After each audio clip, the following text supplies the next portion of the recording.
In this lesson, we're going to consider transfer payments from the government to individuals. There's many examples of transfer payments in the United States and in other countries. Sometimes they're called entitlement spending because they're built into the law. You get them under certain circumstances, and entitlement is the word for that. There's two major categories of transfer payments. One sometimes called social insurance programs, and that would include Social Security, which is a program for which the elderly get a payment from the government after they've retired. And another example is Medicare. That's also for the elderly. That's payments for health care, for health insurance for the elderly.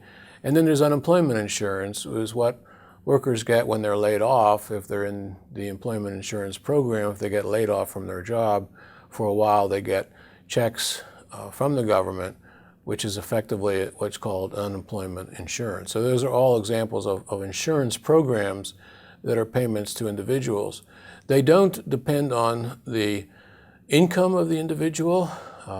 Everybody gets Social Security, rich and poor alike. Everyone's eligible for Medicare, rich and poor alike, and unemployment insurance, rich and poor alike as well. The other kinds of program is called means-tested programs, and these do depend on your income. And there's several here in this example. One is called temporary assistance to needy families.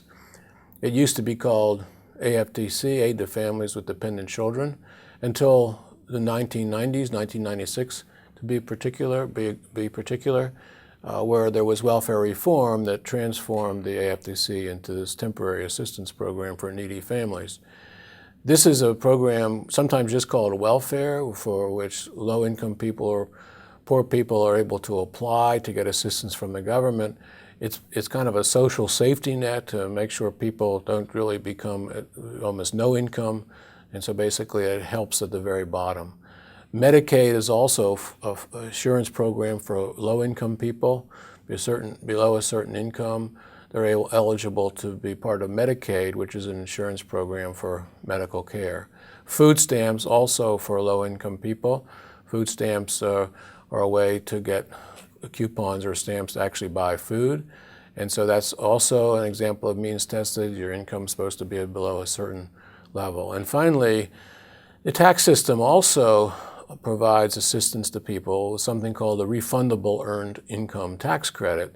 And this is a tax credit rather than a tax you pay. You actually get money from the government if your income from work is below a certain amount. So those are the examples in the two major categories, and we'd like to analyze these and try to figure out how they work. It's an important part of the budget. It's an important part of the economic system. Give an example to see how both the tax system and the tax credit, refundable tax credit, works for an example family, just to keep this in mind. So here's a family of four, earns $35,000. As we know from our study of the taxes, they get a standard deduction over their income of $12,200. They also, since there's four in this family, they get to deduct $15,600 as an exemption. And so their taxable income is $7,200. This family would be in the lowest income tax bracket, the lowest marginal tax rate, so they would pay 10% of the $7,200 or $720 in taxes in the income tax system.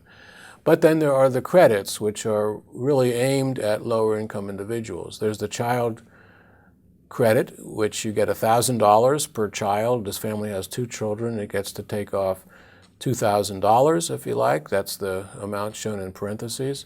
And then there's the earned income tax credit, which is another $1,000. So the $3,000 is a payment, refundable it's called. It's paid even if if it's larger than the amount of taxes. So if you subtract the $720 from the $3,000, this family will actually get a payment from the government of $2,280 entirely through the tax system. This is not including other things such as the food stamps or the temporary assistance to needy families. It's just the tax system itself, and that represents the magnitude to think about as you go through and consider transfer, because this is really like a transfer payment working through the tax system. It's important also to think quantitatively about the size of the entitlements in the U.S. economy, when you're thinking about these things, these are some important facts to recognize. It turns out that now about 40% of households without a senior citizen present, so they don't get Social Security, receive some form of entitlement payment. So nearly half of the households in the United States, even those without a senior citizen, if you have a senior citizen in the household, you're automatically getting Social Security payments. So this is taking those out, it's still 47%. Second fact, more than 50% of American children now live in households receiving some kind of a federal entitlement benefit. So it's quite expansive in terms of children. And then finally, 80% of households headed by a single mother receive entitlement programs, which is obviously a large number of people getting assistance. So it's a widely penetrated system, widely used system in the United States at this time. The other thing to think about with respect to the transfer system is its impact on individual behavior. Much like taxes affect the amount of labor supplied or the amount of goods consumed or produced, the transfer system works in a very similar way. It's actually very much like a marginal tax rate. And this diagram is supposed to try to illustrate that. The common sense behind this is that as you earn more income, your assistance in the form of transfers goes down.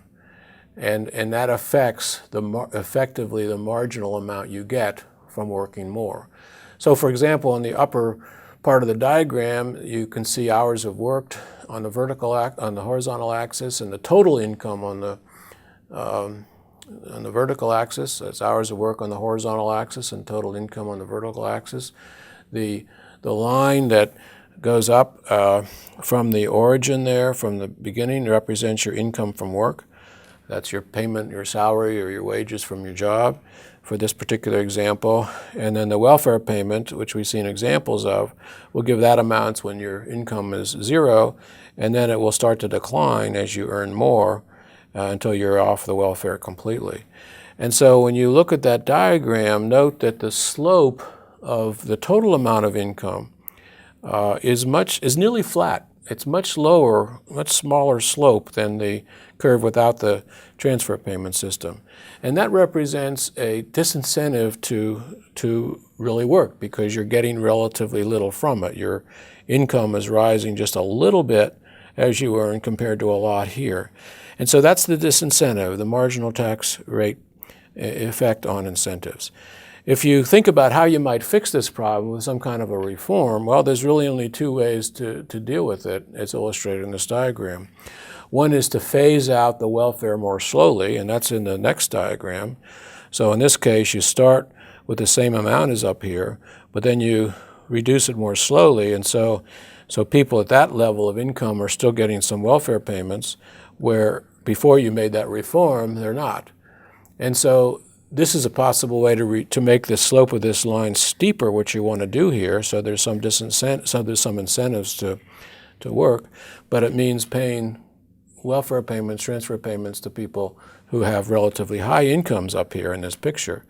And so there's a disadvantage of that. Of course, you don't want to be paying payments to rich people or middle-income people. It's supposed to be for poor people. It's supposed to be helping people with low incomes. And in this case, you'd be helping people with high incomes. So it's a problem in terms of reform, although it does get the incentive problem dealt with. And then the bottom, you see another way to try to reform. And this also has its problems. In this case, you get the line to be steep, so you have that incentive to work. But to do that, you've had to reduce the amount for people who are at the very bottom, the very poor people. And so that's a disadvantage as well. So this is in a way a trade-off, if you like, a trade-off between how much you're able to provide assistance, and you want to provide assistance to low-income people, and the trade-off of the disincentive that might cause for people to actually work, and the fact that you don't want to have your welfare system go to people who don't need it, who have upper incomes. That's the fundamental trade-off that policymakers face when they consider the welfare system itself. Now, let's give an example of how this works, and let's give an example with respect to the new health care law that is being implemented.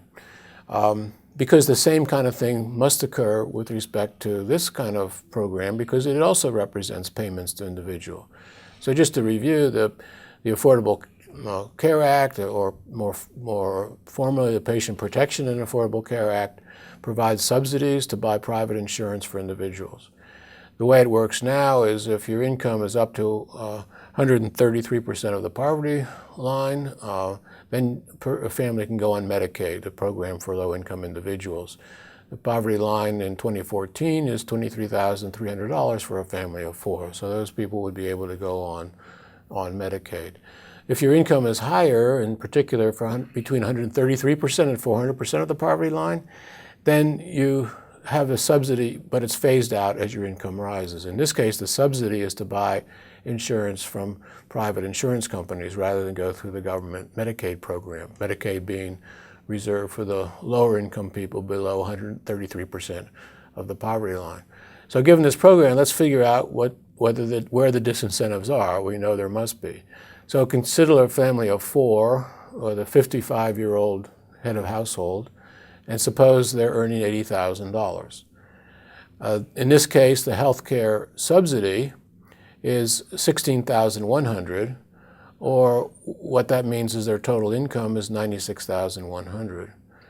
Now, if they are considering working more, or another member of the family is considering working more, and let's suppose the extra work would generate $15,000 of income, then their income would rise to $95,000.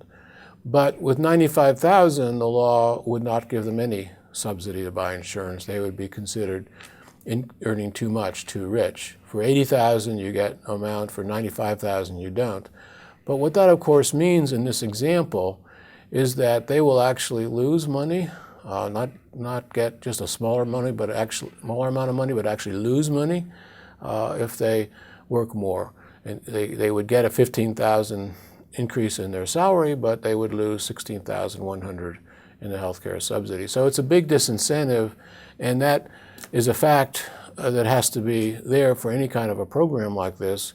You want to try to make sure it's not as large as this, but it exists in any case. You can also illustrate this one with the same kind of diagram I showed before. So this is actually a specific example based on the healthcare law. So like the diagrams that I showed before, which show the reduction in welfare, this has income from work on the horizontal axis. It has the total income on the vertical axis. And you can see the income from work rises there. The more you work, the more you get in terms of income. But in addition, there's the subsidy, the healthcare subsidy, which is generated there that raises the income.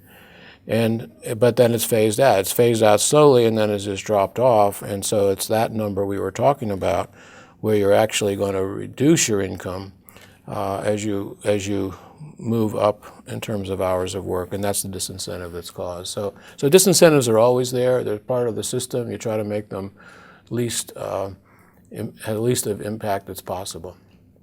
Finally, let me just give you a number that thinks about the magnitudes and why one's interested in entitlements in the overall budget system for the United States, the overall budget for the United States.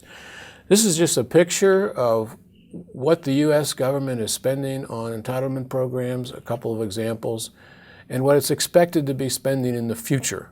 This is a projection based on the Congressional Budget Office, which is supposed to be estimating these things. They're good estimates of what is happening with the current law.